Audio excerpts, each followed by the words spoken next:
Biographie de Koffi Olomide. Koffi Olomide naît le 13 juillet 1956, à Stanleyville, l'actuel Kisangani, en République démocratique du Congo, de Aminata Angélique Muyonge et Charles Agbepa. Il grandit dans le quartier de Lemba à Kinshasa, jusqu'à ce qu'il déménage avec sa famille en 1973 pour Lingwala. Antoine habite un quartier populaire de Kinshasa. Tout jeune, il veut devenir footballeur, il écoute la rumba congolaise de Franco Luambo, Grand Calais, Vicky Longomba ou encore Taboulé Rochereau, un artiste dont il s'inspirera le plus tout au long de sa longue carrière. Antoine apprend, grâce à l'aide d'un voisin, à jouer de la guitare. Il n'est alors âgé que de 13 ans. Mais vers le milieu des années 1970, il commence à écrire des paroles et se fait connaître du milieu zaïrois qui lui attribue le surnom de l'étudiant le plus célèbre du Zaïre. À 18 ans, il obtient un bac scientifique, et son père lui permet d'aller continuer ses études en France à l'université de Bordeaux. En 1980, il obtient un diplôme en sciences commerciales avec son thème de mémoire intitulé La commercialisation de la richesse minière du Zaïre, un atout pour celui-ci. Entre 1974 et 1975, il enregistre son premier 45 tours au Niak qui n'a aucun succès. Chaque vacances scolaires, il rentre à Kinshasa. Carrière dans la seconde moitié des années 1970, il commence à composer des paroles. Petit à petit, il se fait remarquer parmi les orchestres du moment et le milieu congolais lui donnera le surnom de « l'étudiant le plus célèbre du Zaïre ». Il se fait distinguer par Papa Wemba et commence à lui distribuer des paroles. Poussé par son grand frère pendant les vacances quand il n'est pas en Europe, Koffi entre en studio et commence à enregistrer ses propres chansons comme Asso, Princesse Yacinsa.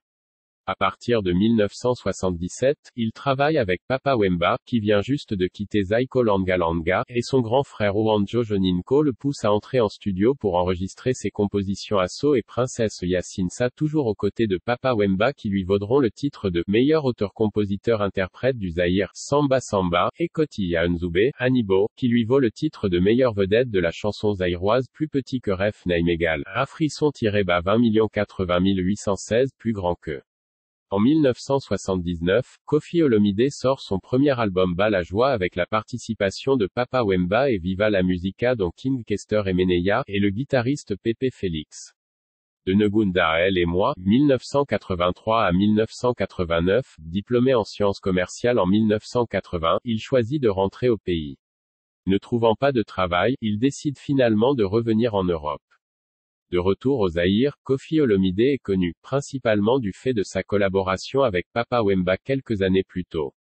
C'est dans ce cadre que sort en 1983, l'album Negunda, enregistré à Bruxelles en Belgique par Roland Leclerc pour lequel il fait appel à du TPOK jazz de Franco Luambo.